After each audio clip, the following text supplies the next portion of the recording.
ஆன்ம அனுபூதிக்கான பயணம். ஸ்ரீ ஸ்ரீ பரமஹம்ச யோகானந்தர். கவன சக்தியை ஒருமுகப்படுத்துதல் மூலம் வெற்றி. வெற்றிக்கு ஆன்ம திருப்தியுடன் சம்பந்தம் உண்டு. அது ஒருவன் எந்த மாதிரியான சூழ்நிலையில் வாழ்கின்றானோ அதை பொறுத்தது. அது உண்மையின் குறிக்கோள்களின் அடிப்படையில் ஆற்றிய செயல்களின் விளைவு ஆகும். மேலும் அது மற்றவர்களின் மகிழ்ச்சியையும் நலனையும் தனது சொந்த முழு நிறைவின் ஒரு பகுதியாக கொண்டுள்ளது.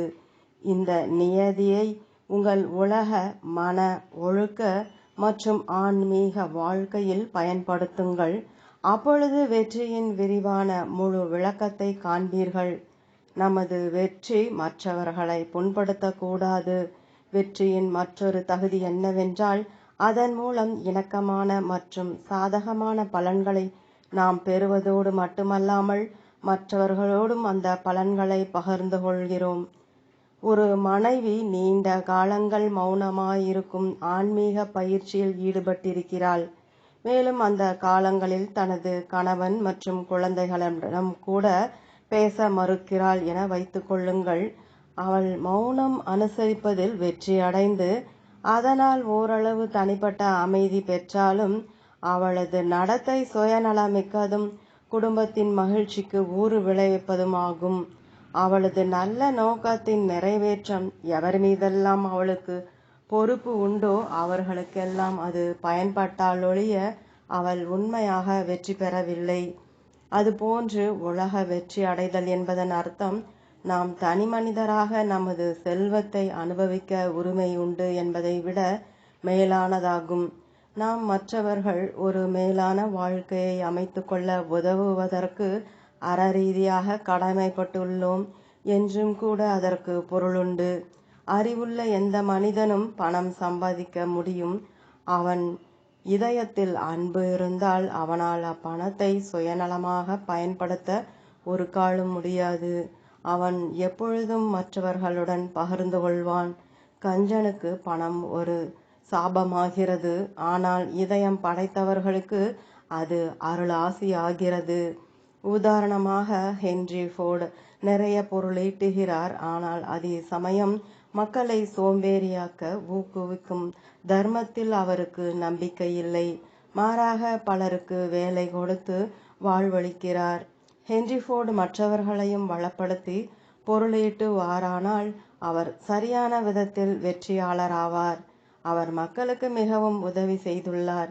அமெரிக்க நாகரிகம் அவருக்கு பெரிதும் கடமைப்பட்டிருக்கிறது. உயர்ந்த மகான்கள் கூட தங்களது வெற்றியை முடிவான இறை அனுபவங்களை மற்றவர்களுடன் அவர்கள் இறைவனை உணர்வதில் உதவும் வகையில் பகிர்ந்து கொள்ளும் வரை முழுவதுமாக விடுவிக்கப்படுவதில்லை. இதனால்தான் அதை எய்தியவர்கள் புரிந்து கொள்ளாதவர்களை புரிந்து கொள்ள வைப்பதற்காக தம்மை அர்ப்பணித்துக் கொள்கின்றனர். எனவே உண்மையான வெற்றியை அடைய உங்கள் மனதை பண்படுத்துவதில் மகிழ்ச்சியும் இன்பமும் கண்டீர்களானால் நீங்கள் உங்களது மகிழ்ச்சியை மட்டுமல்லாமல் மற்றவர்களது மகிழ்ச்சியையும் உறுதி செய்கிறீர்கள். கிழக்கிலும் மேற்கிலும் வெற்றியின் வெவ்வேறு தரம். ஆனால் மேலை நாட்டு திரைப்படங்களில்தான் பார்க்கும் மிக மோசமானவற்றை கீழே நாடுகள் வேகமாக பின்பற்ற தொடங்கியுள்ளன. திரைப்படங்களில் காட்டப்படும் கதை புத்தக கருத்தாகிய மகிழ்ச்சி உங்கள் உள்ளத்திற்கு ஓரளவு ஆறுதலை தருகிறது. ஆனால் நீங்கள் நிஜ வாழ்க்கையை நோக்கும்போது வெற்றி அவ்வளவு சுலபமானதல்ல என்பதை உணர்கிறீர்கள். வாழ்க்கை பெரும்பாலும் கொடுமையானதாக இருக்கக்கூடும். நீங்கள் உயிர் வாழ்வதற்கே கூட போராட வேண்டும். உடலிற்கு ஆகாரம் கொடுத்து அதை வலிமையாக நோயின்றி வைத்துக் கொள்வதற்கு மட்டுமே நீங்கள் என்னவெல்லாம் செய்ய வேண்டியிருக்கிறது என்பதை நினைத்து பாருங்கள். நீங்கள் வெற்றி பெற்றாலும் அந்த வெற்றி தற்காலிகமானது மட்டுமே. ஏனென்றால் முடிவில் உடல் மீண்டும் மண்ணிற்குள் தான் புதைக்கப்பட வேண்டியுள்ளது. ஒரு வெற்றிகரமான வாழ்க்கை வாழ்வதற்கு நீங்கள் உங்கள் பயனுள்ள சாதனையை உங்களிடமிருந்து பறிக்கும் உள்ளும் புறமும் உள்ள அநேக சக்திகளுடன் போராட வேண்டும். மேற்கு நிகழ்கால வாழ்வினைச் சேர்ந்த ஒரு பட்சமான அல்லது தற்காலிகமான வெற்றியின் மேல் கவனம் செலுத்துகிறது. கிழக்கு எக்காலத்திற்கும் உரிய முழுமையான வெற்றியின் மேல் கவனம் செலுத்துகிறது. சாசுவதமான வெற்றி பெற்றவர்களை நாம் சித்தர்கள் என அழைக்கிறோம். அதாவது பிரபஞ்ச நாயகனால் வெற்றி பெற்றவர்கள் என்று கருதப்படுபவர்கள் என பொருள்படும். அத்தகைய ஒருவர் உடல், மனம் மற்றும் ஆன்மாவில் முழுமையான ஆனந்தமுடையவர். அவர் சில உடைமைகளை பெற்றவராகவோ அல்லது உடைமைகளை இல்லாதவராகவோ இருக்கலாம். இருப்பினும் அவரிடம் பெரும் செல்வம் உள்ளது. மனநிறைவு மற்றும் ஆத்மாவிற்கும் பரமாத்மாவிற்கும் உள்ள நெருங்கிய தொடர்பை பற்றிய இந்த சரீரத்திற்கும் பிரபஞ்ச வாழ்க்கைக்கும் உள்ள அடிப்படை உறவை பற்றிய ஆன்மீக ஞானம், அதுதான் உண்மையான வெற்றி. கிழக்கில் இம்மாதிரியான வெற்றிக்கான விருப்பத்தை குழந்தையின் மனதில் வளர்க்கிறார்கள். மேற்கில் நீங்கள் உங்கள் குழந்தைக்கு சிறிய உண்டியலை கொடுத்து தேவைகளின் பூர்த்திக்கு பணத்தை நாடுமாறு கற்றுக் கொடுக்கிறீர்கள். போதுமான அளவு பொருளீட்ட முயலுவது நல்லதுதான். இருப்பினும் குழந்தைகளுக்கு என்றுமே மங்காத வெற்றியின் மதிப்பை பற்றி கற்றுக் கொடுக்க வேண்டும். ஆன்மீக செல்வமானது சாசுவத வங்கியில் என்றும் நிலைத்திருக்கும். அதிலிருந்து நீங்கள் எப்போது வேண்டுமானாலும் ஆனந்தத்தை பெற முடியும். ஆனால் உங்களுக்கு உலக பொறுப்புகள் இருந்து அவற்றை சமாளிக்க முடியவில்லை என்றால் ஆன்மீக வெற்றி கூட ஒருதலை பட்சமானதாக இருக்கக்கூடும். இயற்கையின் விதிகளிலிருந்து தன்னை விடுவித்து கொண்ட ஒரு சிறந்த யோகி மட்டும்தான் உலக கவலைகளை முழுவதுமாக பொருட்படுத்தாமல் இருக்க முடியும். கிழக்கில் ஆன்மீக ஆனந்த கோட்பாடு வளர்க்கப்பட்டது. பொருளாதார நிறைவு ஏறக்குறைய புறக்கணிக்கப்பட்டது. மேற்கில் சில தேக ரீதியான வசதிகளை பெற்றிருக்கிறார்கள். ஆனால் மிக குறைவான மன மகிழ்ச்சியே உங்களிடம் உள்ளது. இவை இரண்டிற்கும் இடையே தேவைப்படுவது சமநிலைதான். நீங்கள் உங்கள் வாழ்வில் ஏதாவது ஒன்றின் பின்னர் மட்டுமே சென்றால் அது எதுவாயினும் சரி, நீங்கள் ஒருதலை பட்சமுள்ளவர் ஆகிவிடுகிறீர்கள். உதாரணமாக, ஒரு கலைஞன் மற்ற முக்கியமானவற்றை விலக்கி தனது கலை மீதே கவனம் செலுத்தலாம். இந்த ஏற்ற தாழ்வின் விளைவாக அவன் பதற்றமுள்ளவனாகவும் மகிழ்ச்சி அற்றவனாகவும் ஆகிறான். ஆனால் கலையும் கடவுளும் இணைந்தால் அது ஒரு அற்புத சேர்க்கையே.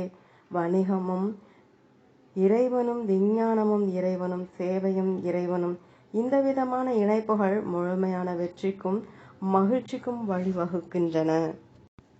வெறுமனே உயிருடன் இருப்பதை காட்டிலும் வாழ்க்கைக்கு அதிக பொருளுண்டு. இறைவன் இந்த பூமியை நாம் உண்டு உறங்கி இறப்பதற்காக மட்டுமுள்ள இடமாக படைக்கவில்லை. அவனது நோக்கத்தை அறிந்து கொள்வதற்காகவே படைத்தான். ஒரு சில ஞானிகள் தெய்வ திட்டத்தை அறிந்திருக்கிறார்கள். ஆனால் மிக அதிகமான மற்றவர்கள் அதை அறியாமல் குருடாக உள்ளனர். இந்த பூமி இறைவனின் திட்டத்தை அறியாமல் வாழ்பவர்களுக்கு ஒரு சித்திரவதை கூடமாக மாறுகிறது.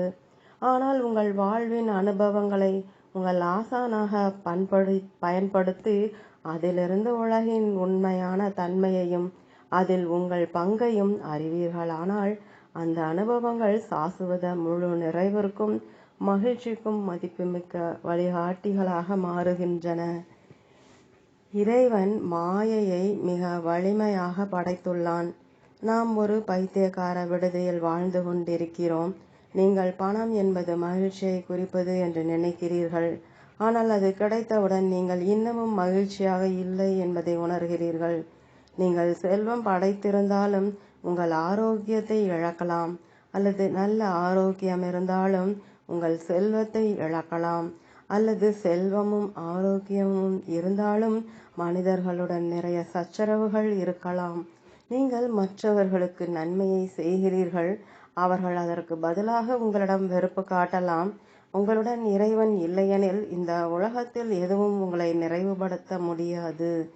இறைவன் உலக தூண்டில்களை போட்டு நம்மை ஆசை காட்டி அவனிடமிருந்து விலக்க முயலுகிறான் என்பது குறிப்பிடத்தக்கது. நாம் கொடையாளியை விரும்புகிறோமோ அல்லது அவனது கொடைகளை மட்டும் விரும்புகிறோமோ என்பதை இறைவன் அறிய விழைகிறான். இறைவன் நாம் உலக உணர்வில் மட்டும் வாழ வேண்டும் என்று விரும்பி இருந்தால் நாம் உலக வழிகளை பின்பற்றி உலக பொருட்களுடன் முழுமையான திருப்தி அடைந்திருப்போம். நீங்கள் எப்போதாவது ஆட்டு மந்தை ஒன்றை பார்த்திருக்கிறீர்களா? ஒன்று குதித்தால் மற்றவை எல்லாம் அதன் பின் குதிக்கின்றன. பெரும்பாலான மக்கள் அம்மாதிரி உள்ளனர். எவரோ ஒருவர் ஒரு புது நடப்பு வழக்கை தொடங்குகிறார் அல்லது ஒரு செயல்முறையை வகுக்கிறார். மற்ற ஒவ்வொருவரும் பின்பற்றுகிறார்கள். காலங்காலமாக இது இவ்வாறு தான் இருந்து வருகிறது. ஒவ்வொரு நாடும் தனது சொந்த மரபு வழக்கங்களை கொண்டுள்ளது. அவை எல்லாமே சரியானவை என்று நாம் கூற முடியாது. ஆனால் ஒரு குறிப்பிட்ட விதமான வாழ்க்கை அல்லது வழக்கம் ஏளனத்துக்குரியதென்று எவரால் கூற முடியும்? தீர்ப்புக்கு வர ஒரு வழி என்னவென்றால், ஆரம்பத்தில் எல்லா வழக்கங்களும் பின்னால் ஒரு காரணம் இருந்தது என்பதை நினைவில் வைப்பதே. அந்த காரணம் இப்பொழுதும் பொருந்தும் என்று நாம் கண்டால் அந்த வழக்கத்திற்கு ஒரு பயனுள்ள நோக்கம் உள்ளது. ஆனால் ஒரு வழக்கத்தை கண்மூடித்தனமாக பின்பற்றுவது முட்டாள்தனம். எது உண்மையானது, எது உண்மையான மகிழ்ச்சியை தருவது என்று நாம் கண்டறிந்து அதை பின்பற்ற வேண்டும். நீங்கள் அகத்தே எதை அடைந்திருக்கிறீர்களோ அதுதான் உங்கள் வெற்றி. உண்மையான மகிழ்ச்சியோ அல்லது வெற்றியோ அடையாத மக்களை நீங்கள் பார்க்கும் பொழுது, வாழ்க்கை இம்மாதிரிதான் இருக்க வேண்டும் போலும் என்று நினைத்து விடாதீர்கள். நீங்கள் என்னவாக ஆக வேண்டும் என்று விரும்புகிறீர்களோ அவ்வாறே உங்களை நீங்கள் செய்து கொள்ள முடியும். நீங்கள் அகத்தே எதை அடைந்திருக்கிறீர்களோ அதுதான் உங்கள் வெற்றியை நிர்ணயிக்கிறது. அகத்தே எதையும் பெற்றிருக்கவில்லை எனில் உங்களுக்கு மகிழ்ச்சி இல்லை. உங்களுக்கு வெளியே எதையும் பெற்றிருக்கவில்லை என்றாலும் உள்ளுக்குள்ளே மகிழ்ச்சியாக இருப்பீர்களானால் நீங்கள் முழு வெற்றியையும் பெற்றுள்ளீர்கள். எனவே மனிதர்களை அவர்களுடைய புற சூழ்நிலைகளின் அடிப்படையில் நீங்கள் எடை போடக்கூடாது. இந்த கூட்டத்தில் உங்கள் மத்தியிலேயே ஒருவர் உண்மையான ஆன்ம அமைதியையும் ஆனந்தத்தையும் தன்னுள் அடைந்து மிக உயர்ந்த ஆன்மீக நிலையை எய்து இருக்கலாம். தவறான வழக்கங்கள் மற்றும் தூண்டுதல்களின் ஆதிக்கத்திலிருந்து விடுதலையை தருகின்ற காரணத்தால் தான் அறநெறி வெற்றியானது. உலக வெற்றியை விட அதிக மகிழ்ச்சியை தருகிறது. இந்த அறநெறி வெற்றியில் எந்த பௌதீக நிலையினாலும் பறிக்கப்பட முடியாத ஒரு மன ரீதியான மகிழ்ச்சி இருக்கின்றது. செல்வத்தை ஈட்டுவதற்கு உங்கள் எல்லா நேரத்தையும் நீங்கள் பயன்படுத்தலாம். ஆனால் நீங்கள் தேடுகின்ற நிலையான சுகத்தையும் பாதுகாப்பையும் அது உங்களுக்கு கொடுக்காது. உண்மையில் அது உங்களுக்கு அதிக துயரத்தை கொண்டு வரும். ஏனென்றால் அமைதியும் ஆனந்தமும் மனதில்தான் உள்ளன, பொருட்களில் அல்ல. உங்கள் மனதை செம்மைப்படுத்துவதற்கு நீங்கள் நேரத்தை ஒதுக்கவில்லை என்றால் செல்வ செழிப்பு எவ்வளவுதான் இருந்தாலும் அது உங்களை திருப்திப்படுத்தாது. இந்த ஒழுங்குமுறை ஒரு சித்திரவதை முறை அல்ல, ஆனால் மகிழ்ச்சிக்கு வழிகாட்டும் அந்த எண்ணங்கள் மற்றும் செயல்களை பின்பற்றுவதற்காக உணர்வு நிலைக்கு கொடுக்கப்படும் பயிற்சி ஆகும். உங்கள் மகிழ்ச்சிதான் உங்கள் வெற்றி. எனவே உங்களிடமிருந்து மகிழ்ச்சியை பறிக்க எவரையும் அனுமதிக்காதீர்கள். உங்களுக்கு வருத்தமளிக்க முயல்பவர்களிடமிருந்து உங்களை பாதுகாத்து கொள்ளுங்கள். நான் சிறுவனாக இருந்த பொழுது என்னை பற்றி யாரேனும் உண்மையற்றதை கூறினால் நான் மிகவும் பொறுமை இழந்தவனாக உணர்வேன். ஆனால் பின்னர் மக்களின் ஆதரவை விட எனது மனசாட்சி திருப்தியை பெற்றிருப்பதே மேல் என்று கண்டுகொண்டேன். மனசாட்சி உங்களை பற்றியும் உங்களது நோக்கங்களை பற்றியும் உண்மையை அறிவிக்கும் உள்ளுணர்வு பூர்வமான விவேகம். உங்கள் மனசாட்சி தூய்மையாக இருக்கும் பொழுது நீங்கள் செய்வது சரியானது என்று உங்களுக்கு தெரியும். அத்துடன் உங்களுக்கு எதை பற்றியும் அச்சமில்லை. ஒரு தூய்மையான மனசாட்சி இறைவனுடைய தகுதி சான்றிதழை கண்ணாடி போல் காட்டுகிறது. உங்கள் மனசாட்சியின் நீதிமன்றத்தின் முன்னர் மாசற்று இருக்கும் பொழுது நீங்கள் மகிழ்ச்சியோடு இருப்பீர்கள். உங்களுக்கு இறைவனது அருளாசி கிட்டும். நீங்கள் பொருளீட்டவில்லை என்றால் அது நீங்கள் அதன் மீது உண்மையாக கவனத்தை செலுத்தவில்லை என்பதால் தான். அதுபோல நீங்கள் மகிழ்ச்சியாக இல்லை என்றால் மகிழ்ச்சியாக இருப்பதற்கு நீங்கள் கவனத்தை செலுத்தவில்லை என்பதால் தான். தன் முதுகின் மீது ஒரு மூட்டை தங்கத்தை சுமந்து செல்லும் கழுதை அந்த சுமையின் மதிப்பை அறிவதில்லை. அதுபோல் மனிதன் வாழ்க்கை பாதையின் முடிவில் சிறிது மகிழ்ச்சியை எதிர்பார்த்து வாழ்க்கை சுமைகளை சுமப்பதில் எவ்வளவு மூழ்கி இருக்கிறான் என்றால் அவன் உயர்ந்த மற்றும் நிலையான ஆன்ம ஆனந்தத்தை தன்னுள்ளேயே கொண்டிருக்கிறான் என்பதை அவன் உணர்வதில்லை. அவன் மகிழ்ச்சியை பொருட்களில் எதிர்பார்ப்பதால் அவன் தன்னுள் ஏற்கனவே மகிழ்ச்சியின் வளத்தை பெற்றிருக்கிறான் என்பதை அறிவதில்லை. உங்கள் கடமைகளை சரியான நோக்கத்தில் காணுங்கள். யோகத்தை பற்றிய போதனை உங்களை உலக கடமைகளிலிருந்து தப்பி ஓடிவிடும்படி அறிவுறுத்தவில்லை. அது இறைவன் உங்களை இவ்வுலகத்தில் எங்கு வைத்திருக்கிறானோ அங்கு உங்கள் பங்கை ஆற்றிக் கொண்டிருக்கும் பொழுதே அவனது நினைவால் உங்களை முழுவதும் தோய்வித்துக் கொள்ளுங்கள் என்று கூறுகிறது. நீங்கள் இறைவனை காணலாம் என்ற எண்ணத்துடன் உலக கடமைகளிலிருந்து விடுதலை பெற்று காடு அல்லது மலைகளில் தனிமை வாழ்வை விரும்பினால் உங்களுக்கு நாள் முழுவதும் நாள்தோறும் தியானத்தில் அமருவதற்கு வேண்டிய மன வலிமை கட்டாயம் இருந்தே ஆக வேண்டும். நிச்சயமாக அந்த முயற்சி பாராட்டுக்குரியது. ஆனால் அதைவிட உலகத்திலிருந்து கொண்டு அதை சாராமல் இருக்கும் திறன் உங்கள் மனதை இறைவன் மீது இருத்தி அதே சமயம் உங்கள் உண்மையான கடமைகளில் பிறர் நலத்திற்காக ஆற்றுதல் மிகச் சிறந்ததாகும். கருமத்தை கைவிடுவதால் மட்டும் ஒருவன் பூரணத்தை அடைவதில்லை. ஓ அர்ஜுனா, யோகத்தில் ஆழ்ந்து எல்லா செயல்களையும் அவற்றின் பலன்களிடம் பற்றை கைவிட்டு செய். நீங்கள் பெரிய மற்றும் சிறிய கடமைகளை பற்றி சரியான நோக்கில் சிந்திக்க வேண்டும். மேலும் ஒரு கடமையை மற்றொன்றுடன் முரண்படச் செய்ய வேண்டாம். சமஸ்கிருத சாஸ்திரங்களில் ஒரு தெய்வீக விதிமுறை உலகத்திற்கு எக்காலத்திற்குமாக கொடுக்கப்பட்ட மிக அழகிய விதிமுறைகளில் ஒன்று உள்ளது. ஒரு கடமை மற்றொன்றுடன் முரண்படுமானால் அது உண்மையான கடமை அல்ல. நீங்கள் தேக ஆரோக்கியத்தை பாராமல் பொருளாதார வெற்றியை நாடினால் உங்கள் தேகத்திற்கான கடமையை பூர்த்தி செய்யாதவராவீர். சமயத்தின் மேல் அதிகம் பித்து பிடித்து அதனால் உங்கள் உலக பொறுப்புகளை புறக்கணித்தால் நீங்கள் சமநிலை இழந்தவராவீர். நீங்கள் ஒரு கடமையை உங்கள் உடலுக்கும் குடும்பத்திற்கும் நீங்கள் ஆற்ற வேண்டிய கடமை பொறுப்புகளுடன் முரண்பட அனுமதித்துள்ளீர்கள்.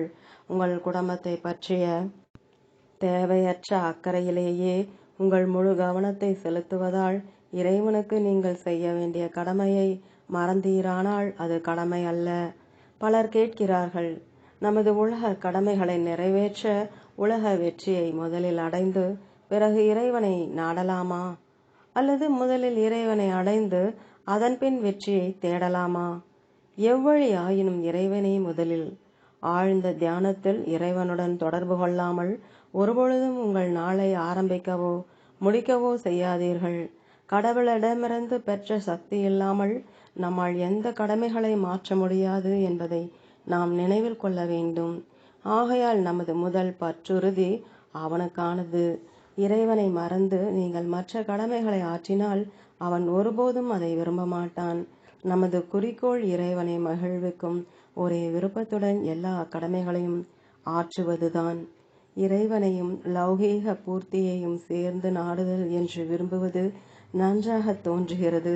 ஆனால் நீங்கள் தவறாமல் ஆழ்ந்து தியானம் செய்து உங்கள் உணர்வினை முதலில் இறைவனிடம் நிலை நிறுத்தினால் ஒழிய உலகம் உங்கள் முழு கவனத்தையும் உரிமை கொண்டாடும்.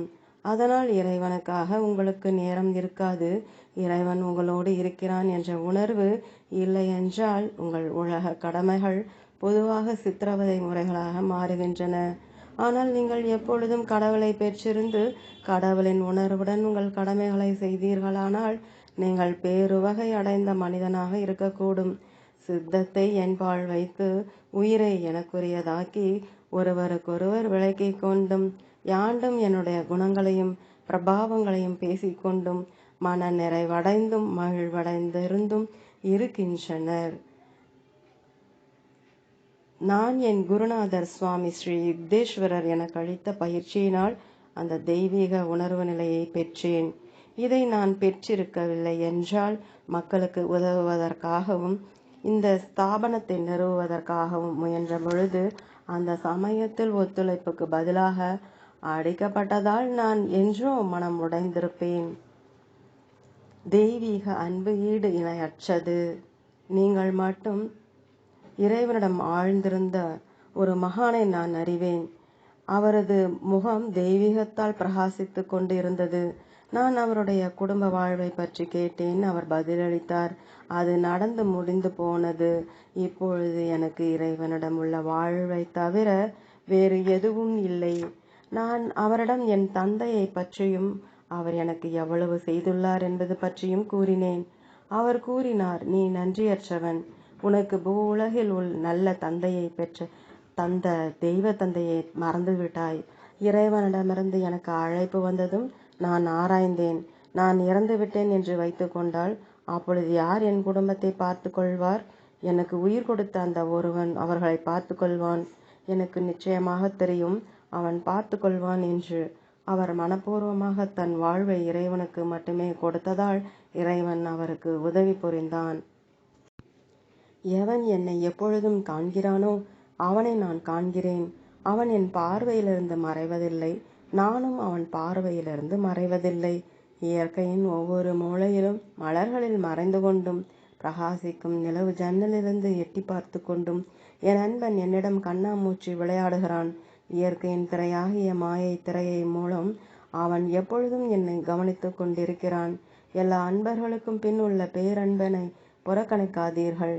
உங்கள் இதயத்தை உலக உணர்ச்சியினால் துடிக்க விட வேண்டாம், ஆனால் இறை அன்பின் சிலிர்ப்பினால் துடிக்கட்டும். அந்த அன்பு ஈடு இணையற்றது. உங்கள் இதயம் இறை அன்பினால் ஆட்கொள்ளப்படும் அந்த கணமே உங்கள் தேகம் முழுவதும் ஆனந்தத்தினால் அசைவற்றதாகிறது.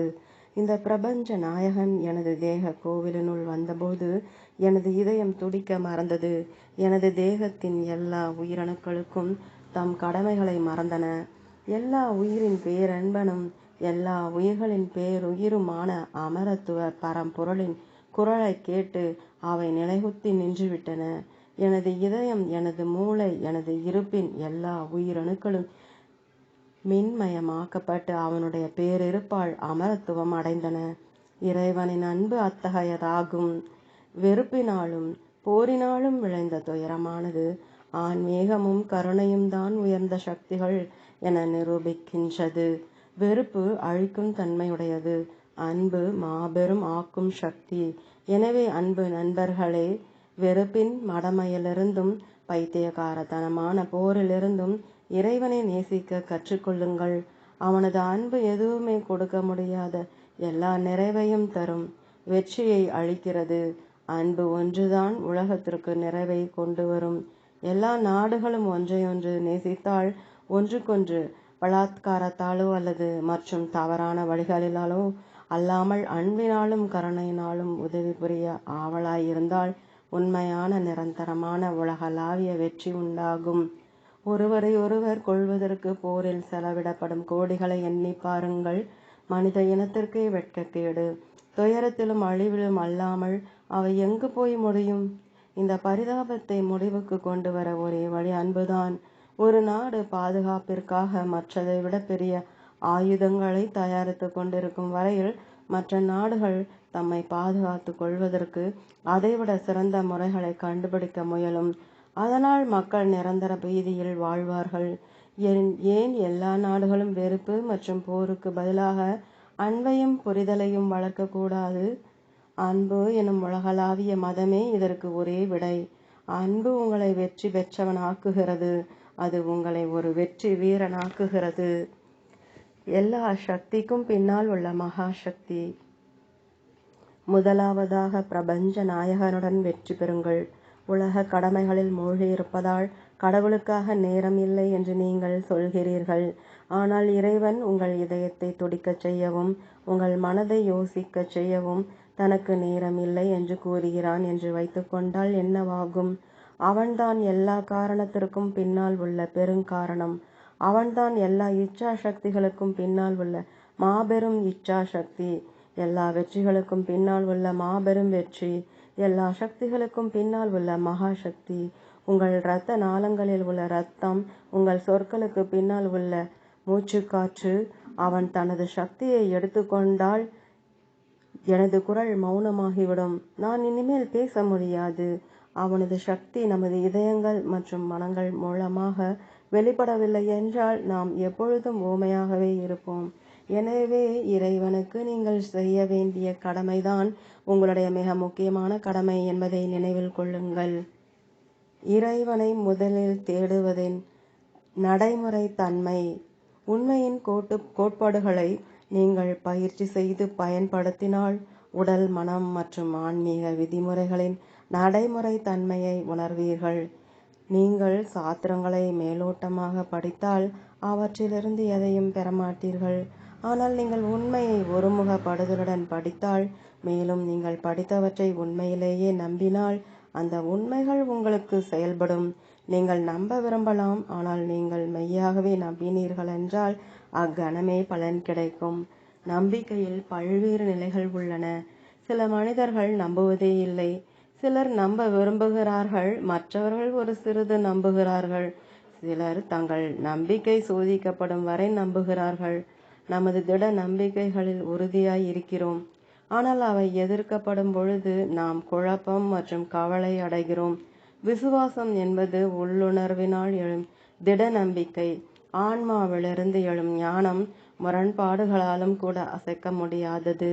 இறைவனை முதலில் நாடச் சொல்லும் சாத்திரங்களின் கட்டளையின் பின்னால் உள்ள நடைமுறை காரணம் என்னவென்றால், உங்கள் பொது அறிவு உங்களுக்கு உகந்தது என்று சொல்லும் பொருட்களை நீங்கள் இறைவனை கண்ட பிறகு அவனது சக்தியை பயன்படுத்தி பெற்றுக்கொள்ளலாம் என்பதே. இந்த விதிமுறையில் திட நம்பிக்கை கொள்ளுங்கள். இறைவனுடனான ஒருங்கிணைவில் உண்மையான வெற்றிக்கு நீங்கள் வழிகாண்பீர்கள். அவ்வெற்றி ஆன்மீக, மன ஒழுக்க மற்றும் லௌகீக ரீதியான பேறுகளின் சமநிலை. இந்த எண்ணத்தை வளப்படுத்துங்கள். நான் கடவுளை கண்டறிய வேண்டும். அந்த எண்ணம் நாள் முழுவதும் மேலோங்கி இருக்கட்டும். குறிப்பாக உங்கள் மற்ற கடமைகளின் இடையில் உள்ள இடைவெளி நேரங்களில் உங்களது கவனத்தை வாழ்க்கையின் மிக முக்கிய விஷயங்களுக்கு மாற்றுங்கள். அதிகமான நேரம் முக்கியமில்லாத விஷயங்களில் வீணாக்கப்படுகிறது. சீடர்கள் என்னுடன் இருக்கும் பொழுது நான் எப்பொழுதும் அவர்கள் கவனத்தை ஆண்டவன் பால் திருப்புகிறேன். அவர்கள் கூறலாம், இந்த சமுத்திரம் அழகாக இருக்கிறது, அல்லது இந்த தோட்டங்கள் எல்லாம் அழகாக இருக்கின்றன. நான் அவர்களுக்கு கூறுவேன், அமைதியாக இருங்கள். எல்லா நேரமும் நீங்கள் பேசிக்கொண்டே இருக்க தேவையில்லை. அகத்தே செல்லுங்கள். எல்லா அழகிற்கும் பின்னால் உள்ள பேரழகினை காண்பீர்கள். அநேக மனிதர்கள் குறிக்கோளின்றி இங்கும் அங்கும் பறந்து கொண்டிருக்கும் பட்டாம்பூச்சிகளை போன்று உள்ளனர். அவர்கள் எங்கேயும் உண்மையாக சென்றடைவதற்கோ அல்லது அவர்கள் ஒரு புதிய திசை திருப்பத்தினால் கவரப்படும் முன்னர் ஒரு கணத்திற்கு மேல் ஓரிடத்தில் நிற்பதாகவோ தெரியவில்லை. தேனீ உழைத்து கடினமான காலங்களுக்காக தயார் செய்து கொள்கிறது. ஆனால் பட்டாம்பூச்சி இன்றைக்காக மட்டும்தான் வாழ்கிறது. குளிர்காலம் வரும்பொழுது பட்டாம்பூச்சி மறைந்து விடுகிறது. தேனீக்கு தொடர்ந்து வாழ்வதற்கு சேமித்து வைத்த உணவு உள்ளது. நாம் இறைவனின் அமைதி மற்றும் சக்தி என்ற தேனை சேமித்து வைக்க கற்றுக்கொள்ள வேண்டும். அமைதியற்ற பட்டாம்பூச்சி வகை மனிதர்கள் திரைப்படங்களிலும் பயனற்ற செயல்பாடுகளிலும் ஈடுபாடு கொள்கின்றனர். இறைவனுக்கு நீங்கள் முதலிடம் அளித்தால், எப்பொழுதாவது ஒரு முறை திரைப்படங்களுக்கு சென்றால் பரவாயில்லை. ஆனால் பெரும்பாலும் அவை நேரத்தை வீணாக்கும். ஆன்மீக பாதையின் ஆரம்ப காலங்களில் நீங்கள் அமைதியான இடங்களை நாட வேண்டும். அங்கு நீங்கள் வழக்கமாக சென்று இறைவனை பற்றி நிம்மதியாக நினைக்க முடியும். நீங்கள் மனிதர்களோடு இருக்கும் பொழுது உங்கள் அன்பையும் கவனத்தையும் முழு மனதுடன் அவர்களுக்கு கொடுங்கள். ஆனாலும் கூட இறைவனுடன் தனித்திருக்க நேரம் எடுத்துக் கொள்ளுங்கள். நான் காலை வேளைகளில் எவரையும் அரிதாகவே பார்க்கிறேன். அது என்னுடைய ஏகாந்தத்திற்கான நேரம். மேலும் சமூக வகைகளுடன் மிகவும் அதிகமாக பழகாதீர்கள். அதில் எந்த மகிழ்ச்சியும் இல்லை. உங்கள் தோழர்களை தேர்ந்தெடுங்கள். உங்களுள் ஆன்மீக சிந்தனைகளை ஊக்குவிக்கக்கூடிய ஒரு விவேகியையோ அல்லது சில உண்மையான நண்பர்களையோ தேர்ந்தெடுங்கள். பின்னர் இறைவனுடன் மும்முரமாகிவிடுங்கள். தியானம் மன குறைபாடுகளை அகற்றுகிறது. பயனுள்ள புத்தகங்களை படிப்பது நேரத்தை அறிவின்றி செலவழிப்பதை விட மிகச் சிறந்தது. ஆனால் புத்தகங்களை படிப்பதை விட உயர்ந்தது தியானம். உங்கள் கவனத்தை உங்களுக்குள் ஒருமுகப்படுத்துங்கள். நீங்கள் உடல், உள்ளம் மற்றும் ஆன்மாவில் ஒரு புதிய சக்தியை, ஒரு புதிய வலிமையை, ஒரு புதிய அமைதியை உணர்வீர்கள். தியானத்தில் உங்களுக்கு பலன்கள் கிட்டாததன் காரணம் நீங்கள் தொடர்ந்து முயற்சி செய்யாததே. அதனால்தான் ஒருமுகப்பட்ட மனதின் சக்தியை நீங்கள் என்றும் அறிவதில்லை.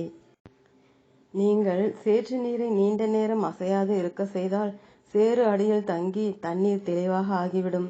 தியானத்தில் உங்கள் அமைதியற்ற எண்ணங்கள் என்ற சேறு படிய ஆரம்பித்தவுடன் உங்கள் உணர்வு என்னும் தெளிவான நீரில் கடவுளின் சக்தி பிரதிபலிக்க துவங்குகிறது. ஏன் சில மனிதர்களால் தேக ஆரோக்கியத்தை அடைவதற்கோ அல்லது பொருளீட்டுவதற்கோ அவர்கள் எவ்வளவு முயற்சி செய்தாலும் சரி, அவர்களால் ஒருபோதும் இயலவில்லை என்று உங்களுக்கு தெரியுமா? முதலாவதாக, பெரும்பாலான மக்கள் எல்லாவற்றையும் அரை மனதுடன் தான் செய்கிறார்கள். அவர்கள் தங்கள் கவனத்தில் 10ல் 1 பங்கைத்தான் பயன்படுத்துகிறார்கள். அதனால்தான் வெற்றி பெறுவதற்கான சக்தி அவர்களுக்கு இல்லை. இதனுடன் கூட அவர்களுக்குள்ளே தோல்வியின் நீடித்த நிலையை உருவாக்கியுள்ள அவர்களுடைய கர்ம வினையாகவும் அவர்களது பழைய தவறான செய்கைகளின் விளைவுகள் இருக்கலாம். ஒருபோதும் கர்மவினை கட்டுப்பாடுகளை ஒப்புக்கொள்ளாதீர்கள். நீங்கள் எதையும் செய்ய இயலாதவர் என்று நம்பாதீர்கள். பெரும்பாலும் நீங்கள் எதிலாவது வெற்றி பெற முடியவில்லை என்றால் அது நீங்கள் உங்கள் மனதில் அதை உங்களால் செய்ய இயலாது என்று தீர்மானிப்பதால் தான். ஆனால் உங்கள் மனதை அதனுடைய சாதிக்கும் சக்தியை பற்றி நம்ப வைத்தால் நீங்கள் எதையும் செய்ய முடியும். இறைவனுடன் தொடர்பு கொள்வதன் மூலம் உங்கள் நிலையை மனித பிறவியிலிருந்து தெய்வ பிறவியாக மாற்றுகிறீர்கள். இதை நீங்கள் செய்யும் பொழுது உங்களை கட்டுப்படுத்தும் எல்லா தடைகளையும் உடைந்து போகும். இது நினைவில் வைத்துக் கொள்ள வேண்டிய ஒரு மிக உயர்ந்த விதிமுறை. உங்கள் கவனம் ஒருமுகப்படுத்தப்பட்ட உடனேயே எல்லா சக்திகளுடைய மகாசக்தி உங்களிடம் வரும். அதனை கொண்டு நீங்கள் ஆன்மீக, மன மற்றும் உலக வெற்றிகளை பெறலாம். நான் அந்த சக்தியை என் வாழ்க்கையில் மீண்டும் மீண்டும் பயன்படுத்தி இருக்கிறேன். நீங்கள் கூட அதே மாதிரி செய்ய முடியும். இறைவனின் சக்தி என்றும் கைவிடாது என்று எனக்கு தெரியும். நீங்கள் பெறுகின்ற மற்ற ஒவ்வொரு சக்தியும் உங்களுக்கு சில வெற்றிகளை தந்தாலும் அந்த வெற்றி நிலைக்காது. ஆனால் உங்கள் கவனம் தெய்வீகமாக மையமாக்கப்படுத்தும் பொழுது அது இறைவனை வெளிப்படுத்துகின்ற ஒரு பேரொளியாக எப்பொழுதும் ஒளிரும். ஒரு பிரச்சனை உங்களுக்கு தடையாக இருக்கும் பொழுது நீங்கள் அதற்கு ஒரு தீர்வும் காண முடியாமல் உங்களுக்கு உதவி செய்ய ஒருவரும் இல்லாத நிலையில் தியானத்தில் செல்லுங்கள். தீர்வு கிடைக்கும் வரை தியானம் செய்யுங்கள். அது கிடைக்கும். நான் இதை நூற்றாண்டு கணக்கான முறையில் பரிசோதித்திருக்கிறேன். கவனத்தை ஒருமுகப்படுத்தும் சக்தி ஒருபோதும் தோற்றதில்லை என்று நான் அறிவேன். அதுதான் வெற்றியின் ரகசியம். ஒருமுகப்படுத்துங்கள். உங்கள் ஒருமுகப்படுத்துதல் முழுமையாகும் வரை உங்கள் முயற்சியை நிறுத்தாதீர்கள். பிறகு நீங்கள் எதை விரும்புகிறீர்களோ அதை நாடுங்கள். ஒரு மனிதனாக நீங்கள் எல்லைக்குட்பட்டவர்கள். ஆனால் கடவுளின் குழந்தையாக நீங்கள் எல்லையில்லாதவர்கள். உங்கள் ஒருமுகப்படுத்துதலை இறைவனோடு இணையுங்கள். ஒருமுகப்படுத்துதல் தான் எல்லாமே. முதலில் அகத்தே செல்லுங்கள். உங்கள் மனதை ஒருமுகப்படுத்தவும் மற்றும் இறைவனின் சக்தியை உணரவும் கற்றுக்கொள்ளுங்கள். பிறகு உலக வெற்றியை நாடுங்கள். உங்களுக்கு ஆரோக்கியம் வேண்டுமானால் முதலில் இறைவனிடம் செல்லுங்கள். எல்லா வாழ்விற்கும் பின்னால் உள்ள பெருவாழ்வாகிய இறைவனுடன் உங்களை இணைத்துக் கொள்ளுங்கள். பின்னர் ஆரோக்கிய விதிமுறைகளை உபயோகியுங்கள். வைத்தியர்கள் மீது முழுவதும் சார்ந்திருப்பதை விட இது மிகவும் நற்பயன் அளிப்பதாய் உள்ளதை காண்பீர்கள். இறைவனிடம் தொடர்பு கொள்ளுங்கள். பிறகு ஆரோக்கியத்தையோ செல்வத்தையோ அல்லது வாழ்க்கை துணையையோ நாடுங்கள். இறைவனிடமிருந்து மறுமொழி கிடைக்க நீங்கள் ஆழ்ந்து தியானம் செய்ய வேண்டும். ஒவ்வொரு நாளின் தியானமும் முந்தைய நாள் தியானத்தை விட ஆழ்ந்து இருக்க வேண்டும். உங்கள் கவனம் ஒருமுகப்படுத்தப்பட்ட உடனேயே அது உங்கள் மனதிலிருந்து எல்லா குறைகளையும் எரிந்து விடுவதை நீங்கள் காண்பீர்கள். இறைவனின் சக்தி உங்கள் மீது படர்வதை உணர்வீர்கள். அந்த சக்தியானது தோல்வியின் எல்லா விதைகளையும் அழிக்க வல்லது. மீண்டும் கூறுகிறேன், ஒரு பிரச்சனை உங்களுக்கு தடையாக இருக்கும் பொழுது நீங்கள் அதற்கு ஒரு தீர்வும் காண முடியாமல் உங்களுக்கு உதவி செய்ய ஒருவரும் இல்லாத நிலையில் தியானத்தில் செல்லுங்கள். தீர்வு கிடைக்கும் வரை தியானம் செய்யுங்கள். அது கிடைக்கும். நான் இதை நூற்றுக்கணக்கான முறைகள் பரிசோதித்திருக்கிறேன். கவனத்தை ஒருமுகப்படுத்தும் சக்தி ஒருபோதும் தோற்றதில்லை என்று நான் அறிவேன். அதுதான் வெற்றியின் ரகசியம். உங்கள் கவனத்தை ஒருமுகப்படுத்தி வையுங்கள். நான் இந்த பாதையில் முதலில் தொடங்கிய பொழுது தியானத்தில் மிகவும் அமைதியற்றவனாய் இருந்தேன். சிறிது காலத்திற்கு பின்னர் நான் 48 மணி நேரம் முழுவதும் இறைவனின் பரவசத்தில் ஆழ்ந்திருக்க முடிந்தது. அந்த சக்தியை பற்றி நினைத்து பாருங்கள். அந்த சக்தியின் மீது முழு கவனத்தையும் ஒருமுகப்படுத்துங்கள். உங்கள் நேரத்தை கண்காணியுங்கள். அதை வீணாக்காதீர்கள். உங்களுக்கு தேவையான ஒன்றை வாங்குவதற்காக நகரத்திற்கு ஒரு துரித பயணம் செய்வதற்கு நீங்கள் முடிவெடுக்கிறீர்கள். ஆனால் எவ்வளவு எளிதாக மற்ற நிகழ்ச்சிகள் உங்கள் கவனத்தை திசை திருப்புகின்றன. நீங்கள் அதை தெரிந்து கொள்வதற்கு முன்பே பல மணி நேரங்கள் பறந்து விடுகின்றன. அந்த நாளின் முடிவில் எவ்வாறு உங்கள் கவனம் சிதறடிக்கப்பட்டது என்பதை நீங்கள் காண்பீர்கள். அது தன் எல்லா சாதிக்கும் சக்தியையும் இழந்துவிட்டது. இந்த மனம் கடுகு விதைகள் அடங்கிய ஒரு மூட்டையை போன்றது. நீங்கள் அந்த விதையை தரையில் இறைத்தால் அதை பொறுக்கி எடுப்பது மிக கடினம். உங்கள் ஒருமுகப்படுத்தும் தன்மை தூசி உறிஞ்சி வேக்யூம் கிளீனர் போன்று அந்த சிதறிய எண்ணெய் விதைகளை ஈர்த்து மீண்டும் ஒன்று சேர்க்க வேண்டும். நாளின் முடிவில் உங்கள் அன்றாட கடமைகளை நீங்கள் முடித்த பிறகு அமைதியாக தனிமையில் இருங்கள். ஒரு நல்ல புத்தகத்தை எடுத்து அதை கவனத்துடன் படியுங்கள். அதன்பின் நீண்ட நேரம் ஆழ்ந்து தியானம் செய்யுங்கள். உங்கள் மனதை எல்லா திசைகளிலும் அடங்காது ஓடச் செய்யும் அமைதியற்ற செயல்பாடுகளை விட மிக அதிகமாக அமைதியையும் மகிழ்ச்சியையும் இதில் காண்பீர்கள். உங்கள் மனம் சிதறி இருக்கும் பொழுது நீங்கள் தியானம் செய்து கொண்டிருக்கிறீர்கள் என்று நீங்கள் நினைத்தால் நீங்களே உங்களை ஏமாற்றிக் கொள்கிறீர்கள். ஆனால் இறைவன் மீது ஒருமுகப்பட நீங்கள் கற்றுக்கொண்டவுடன் அம்மாதிரி வேறெதுவும் இல்லை. நீங்களே சோதித்து பார்த்து கொள்ளுங்கள். ஒரு சுற்றுலா செல்லுங்கள், நகரத்துள் செல்லுங்கள், நண்பர்களுடன் கலந்து பழகுங்கள். நாளின் முடிவில் மனக்கிளர்ச்சி அடைந்ததும் அமைதியற்றும் இருப்பீர்கள்.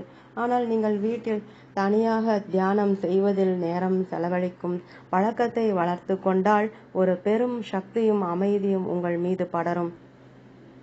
அது உங்கள் வேலை நேரங்களிலும் தியானத்திலும் உங்களிடமே தங்கியிருக்கும். மேன்மையின் விலை தனிமையாகும். கவனத்தை இறை சக்தியின் மேல் ஒருமுகப்படுத்துவது எந்த முயற்சியிலும் வெற்றியை உறுதியாக்குகிறது. உயர்ந்த மனிதன் எதையும் கவன சக்தியுடன் செய்கிறான். அந்த சக்தியின் முழு ஆற்றலையும் தியானத்தின் மூலம் அடையலாம். இறைவனின் அந்த ஒருமுகப்படுத்தும் சக்தியை நீங்கள் பயன்படுத்தும் பொழுது நீங்கள் அதை எதன் மேலும் பிரயோகித்து வெற்றி பெற முடியும். அதை உடல், மனம் மற்றும் ஆன்மாவை மேம்படுத்த உபயோகியுங்கள். ஆதலால் நண்பர்களே, எனது முடிவான எண்ணம் இதுதான். உங்கள் கவனத்தை இறைவன் மீது ஒருமுகப்படுத்தினால் உங்களிடம் தேவையான சக்தி இருக்கும். அதை நீங்கள் எந்த வழியிலும் பயன்படுத்தலாம். மேலும் நீங்கள் விசுவாசத்தோடு விஞ்ஞான பூர்வமான தியானத்தின் மூலம் ஒருமுகப்படுத்தல் மற்றும் தியான வழிமுறைகளை பின்பற்றுவீர்களானால் இறைவனோடு உங்களை இணைத்துக்கொள்ள மிக விரைவான அல்லது மிக நிச்சயமான வழி வேறு ஏதும் இல்லை என்பதை காண்பீர்கள். ஓம். தொடரும்.